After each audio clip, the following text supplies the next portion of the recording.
What's up, everybody? It's your favorite show, Get a Bucket. I'm your host, Train, as usual. Hope you're all having a wonderful, wonderful day. Now, today we're going to talk about my Giannis's trade wish list. But before we do that, please make sure to hit that like and subscribe button, comment, tell anyone about the show. Try and get the ratings up a little bit, just a little bit. But like I said, today we're going to talk about my wish list for where Giannis should go, end of day.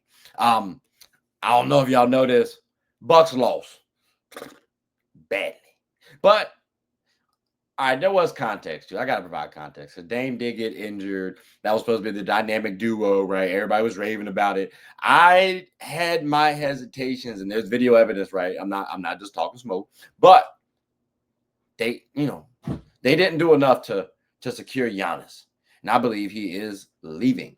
Who going to Milwaukee end of day? That's the question.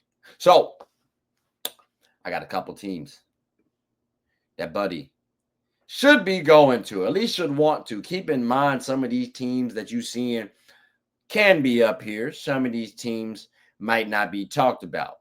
No disrespect. But again, though, we got a couple teams to talk about. So my wish list would be as follows. And I'll go in order, right? So we got here the Grizzlies, ladies and gentlemen.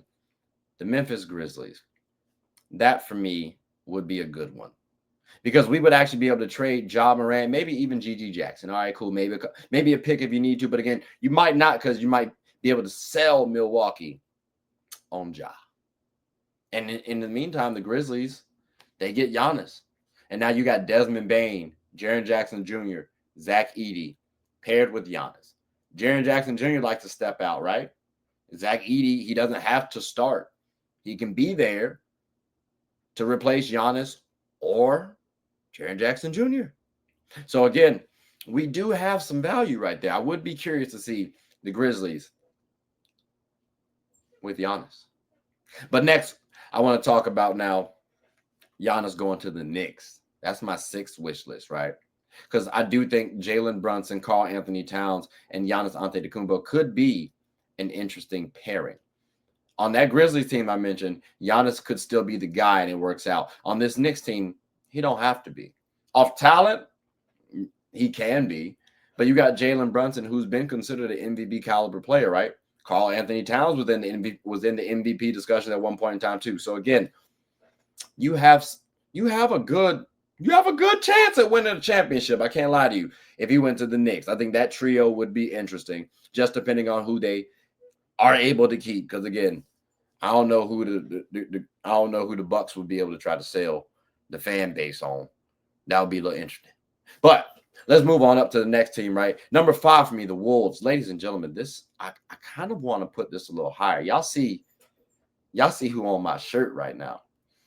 I gotta say this. I was tempted to put this a little higher because they could be the new age Shaq and Kobe.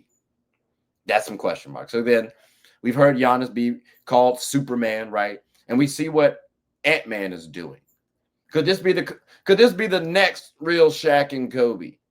I know we tried to talk about AD and Braun at one point in time. They tried to give that. They tried to say Kareem and Magic. They tried to say a lot of stuff. This could be viewed more so as the next Shaq and Kobe. So again, I would like to see that Wolves piece happen. And maybe you can trade Julius Randle or Gobert. I think you might have to get rid of Randle, to be honest with you. They got a couple picks too, though, I think. So maybe they can make some things shake. I got to double check that though. But the Wolves would be interesting. Let's move it on up though to the Warriors at number 4, because that would be pretty good. I'm not gonna lie to you. From a culture standpoint, ladies and gentlemen, Giannis on the Warriors and paired with Steph as a duo. Keep in mind, you have Jimmy and you have Draymond. I think at some point in time, Draymond comes off the bench. We're talking about now. Jimmy can coexist with Giannis and Steph because of because of the spacing that Steph Curry provides because of his skill set to shoot. You get equal balance. And then on the defensive end, Jimmy, Giannis, that's a force right there. So I would love to see the Warriors actually get that, to be honest with you. That would be good. That would be good for Giannis personally. Get you another championship champ. But let's go ahead and move on off the Warriors, right? Let's talk about the Lakers at number 3. Ladies and gentlemen, I am a Laker fan, right? I'm not being biased about this one either. I do think this would be interesting. I don't know how in the world we make this happen for starters. Maybe they believe in Austin Reeves enough. Maybe it's and Dalton Connect too if we keep him, I guess. But we got to see if we can get Giannis because again, we do like the LA does host the Olympics for 2028. So I think that would be a good look for Giannis. And let's also think about this too, right? If he does get paired with Luka Dončić, we could very well, especially if they play together on the Lakers for a couple seasons, like 5, 6, right? And they rattle off some championships, get a lot of cachet. We could talk about them as the greatest international duo of all time. So again, I'm not biased when I say this. Giannis may want to consider the Lakers. We could help out once we get our management situated. Hopefully we shake that out soon. Enough about my soapbox, though. Let's talk about my number 2 team, which surprised me just a little bit. But I do want to look at the Hawks, the Atlanta Hawks, ladies and gentlemen.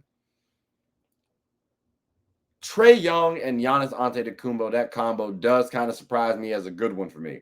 I think it forces Trae Young to be better off ball, and I think it forces Giannis to be a pick and roll player as well as still maintaining his level of play, right?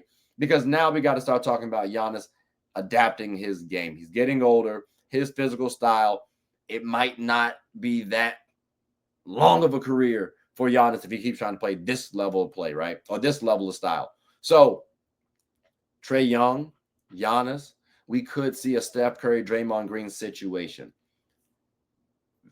Possibly. I think that's doable. And now we got, depending on who you keep, right? Because you may have to let go of someone like Zachary Bichet. But what if you don't? Now we might even have a situation where he could be viewed as a Michael Porter Jr.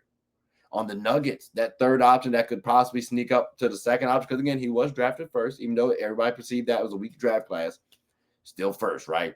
So there might be some expectation. So again, I would love to see Giannis paired with Trae Young and the Hawks. Because they got a couple players on that team that can make that thing interesting. I'm telling you that right now. Dyson Daniels, Jalen Johnson. Could be interesting. But ladies and gentlemen, that is my number 2 team. And I got to say, my number 1 team is without question here to stay. I think it beats everyone across the board. It is the Spurs. It is the Spurs, ladies and gentlemen. Now, I did mention that Giannis Antetokounmpo, his play style cannot last that long until we add Victor Wembanyama to the fold. Because Victor Wembanyama allows Giannis to attack.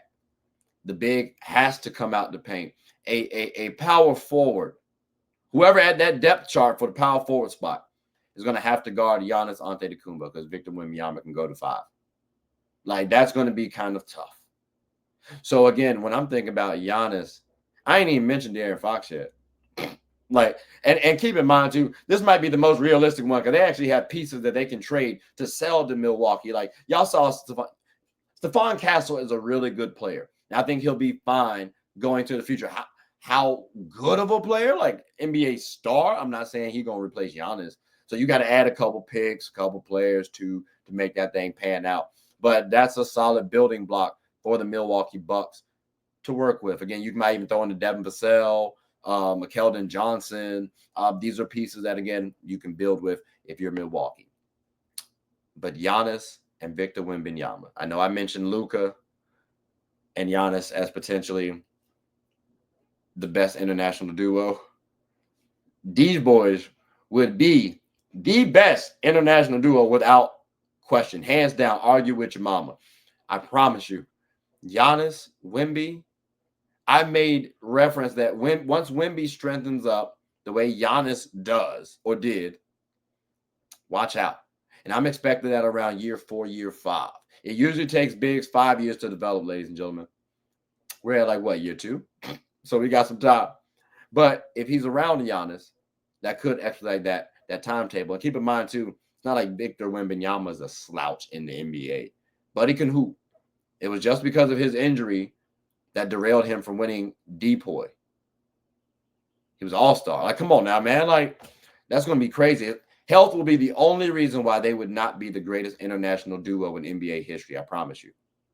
But again, though, ladies and gentlemen, this is my listing for Giannis in terms of my wish list. Because again, all of these teams could actually use him and be vaulted up as contenders. Every single last one of them. And I genuinely believe that. But, I mean, maybe I missed out on a team, or maybe the teams that I listed off weren't hitting for you. I would love to hear y'all feedback. Definitely want to hear where y'all think Giannis should go. But, I mean, that does about conclude the end of the episode, ladies and gentlemen. So I greatly appreciate you all for listening. Let's follow and see where Giannis goes, right? But for now, that's it. So please make sure to like, subscribe, comment, tell anyone about the show. My name is Trey. I'm the host of Get a Bucket. Hope you all are having a good one. Take care.